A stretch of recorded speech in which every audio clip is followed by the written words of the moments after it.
So if you've ever talked to a Mormon missionary, you might have heard them mention the word apostasy, or even the phrase Great Apostasy. They even use an example of that the church existed, but then it fell into an apostasy. Then God called another prophet, but it fell again. Bloop, bloop, bloop. And then there was a great apostasy until finally the church was restored again by Joseph Smith.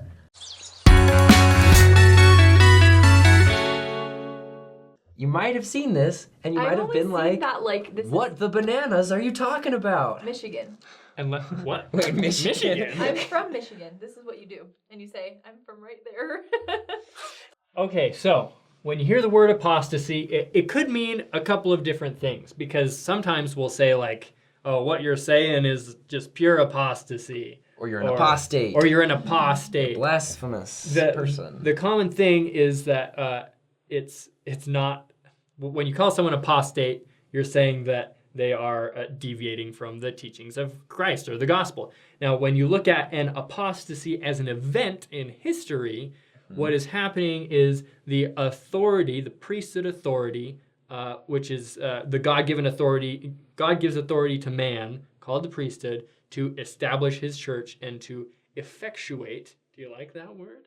Effectuate ordinances such as baptism. That's an ordinance that you need authority to do. And when there's an apostasy, generally that authority isn't there anymore. Not necessarily because God takes it away, but rather because the people reject it. Right. And they reject the prophets. The people who have that authority are killed.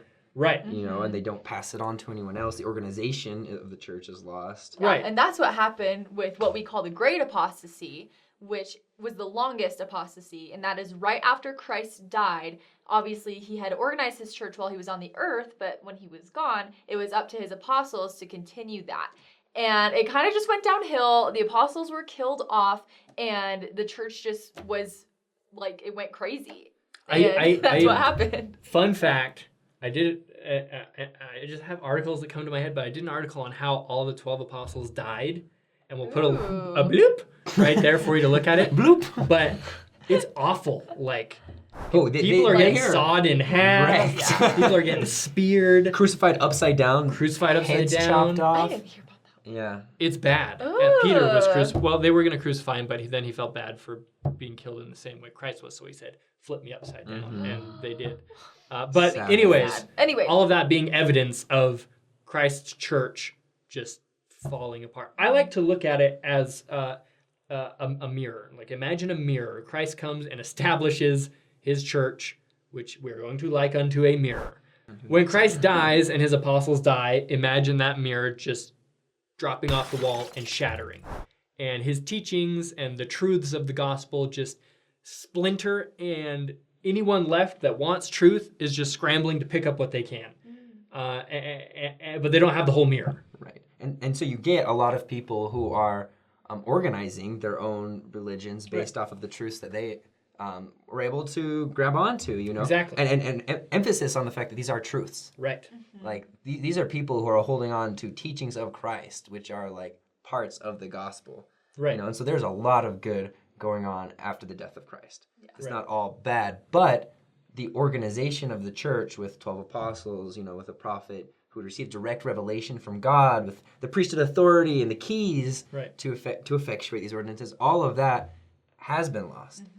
And that just means that we don't have the full truth, the full mirror. Right. It doesn't mean that those people were bad people, because they were trying their best with what they had. Even though we don't believe that they had the proper priesthood authority, that does not mean that we think they are all going to hell and that they will all, like, burn up like little, I don't know, like s'mores. Marshmallows. Yeah. Delicious hot s'mores. We believe that those people, just because they were born into a time that the priesthood authority was not on the earth, that does not mean that they're not going to have a chance to partake of the gospel. They will. We do a lot of temple work in our church, and we believe that they are going to have the opportunity to either accept or reject the gospel in their own time. So don't worry, like, we don't think that they're bad. And in addition to that, we believe that the restoration really couldn't have happened during that period of time because, obviously because God has his timing, you know, and so he has his reasons, and we probably don't know all of them. But even just logically, if you look at the lack of religious freedom if anyone were to come and say, like, if Joseph Smith were to have been called and be like, hey, I'm a new prophet, like God has called me, he would have been murdered, in most of the Dark Ages. Which he was anyways. Well, yeah, exactly. But yeah, at least he had time to. I mean, you've got prime example is Christ himself. The Son of God tries to introduce these ideas that shouldn't have been totally new to people, but they were different from what they were used to, and they were afraid of what they didn't understand, and they killed him. Or maybe, and honestly, like, look at the living conditions of the time, like, the Great Apostasy was a time of, like, I mean, you've got health conditions are very low, living conditions very low, but it's just the bubonic plague, I don't know, there's just so much going on, and the world is just in so much turmoil. It just wasn't ready, but there were, like, I'd like to say, like, Martin Luther, for example, there were people preparing the world to receive the full truths again. There's people that recognized, like, specifically Martin Luther, recognized that the teachings being taught at the time weren't 100% like aligned with Christ's teachings, but he also didn't say, I have 100% of the teachings. Right, that's interesting because a lot of people look at our belief in a great apostasy. For instance, our Catholic friends look at that belief and they say, well, no, that's not true because in the Catholic Church, they claim to have a priesthood line directly back from Christ to this time. Obviously, Martin Luther believed that there had been things that were lost from that church. Now, he did want to remain, I believe he claimed to remain Catholic until the end of his life. Right. But the fact that so many churches were created since the time of Christ is kind of suggests that people know that things have been lost and distorted over time. And people have been trying to, like, do the best that they can. Right. Right. And that's an important principle because Mormonism does not have a monopoly on truth by any means. Right. Like those shards of that mirror that we talked about. I mean, people have truth. Yeah. They just don't have everything that Christ taught because he was killed. Absolutely. We are not the only people who believe that there was a great apostasy. Some people may not say that same term that we use, but we are not the only people who think that, and we were not the first people to believe that either. That has been going on for a long time. A lot of people after Christ's time, they knew that obviously that priesthood authority had been gone. And with the great apostasy, it was not one specific day that God said, okay, priesthood authority is gone. The church still continued after Christ's death, but there was corruption that happened. I mean, you can look in the New Testament and you can see the apostasy beginning in the New Testament. This was not, like I said, a very specific moment, but this happened over time where the apostles were being killed because the people were so corrupt. They were not righteous enough to have that blessing of the authority of the gospel. And just as we were saying that, like the apostles, they were killed by external enemies, I think one of the greatest enemies to the church were the members of the church itself who started to deviate from the teachings that Christ gave them. Specifically, like we have the Greek translation of the word apostasy, which means a defection, a revolt. So not so much that like destroyed, but like a revolt, like coming from within. And it says like other words are like away or to apart from the standing. So apostasy is more of a failure of the structure itself as opposed to an external force. And I think we see that all through the New Testament. Definitely. And I wonder how it might have been different if back then in ancient times they had things like the internet or like we have general conference and the prophet addresses the whole world. But when you look at the New Testament, I mean, talking about evidences of the great apostasy, one, the Bible ends, which... There's no new revelation. The apostles have their teachings in there and then it just kind of trickles off into...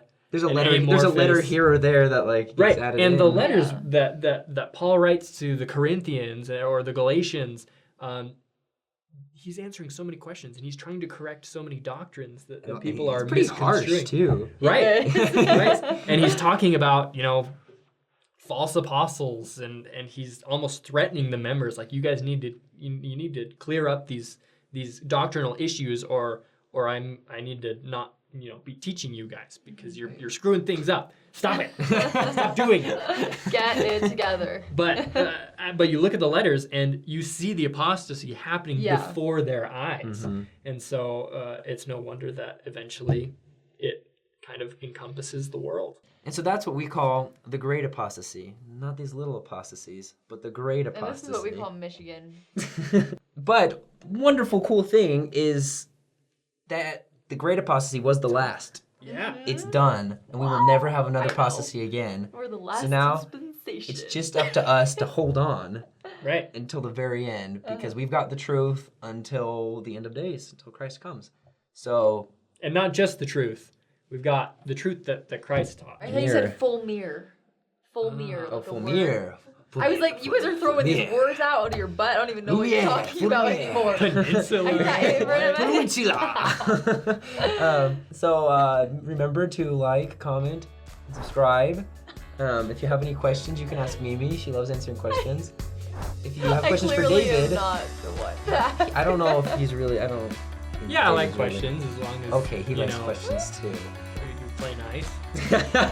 If you've messaged me and I haven't got back to you yet, I'm sorry. I promise I'll get to you. She's popular. Do people message No, you? Yeah, I'm Nobody very behind. messages Oh, me. okay. Hey, stop messaging Really? me. Message David. You know, They just want a girl. fine. They want a girl. I understand that. A woman's touch. A woman's. Where are you going? A woman's touch. We're struggling right now. Okay. Are we Nuptials. done? A woman's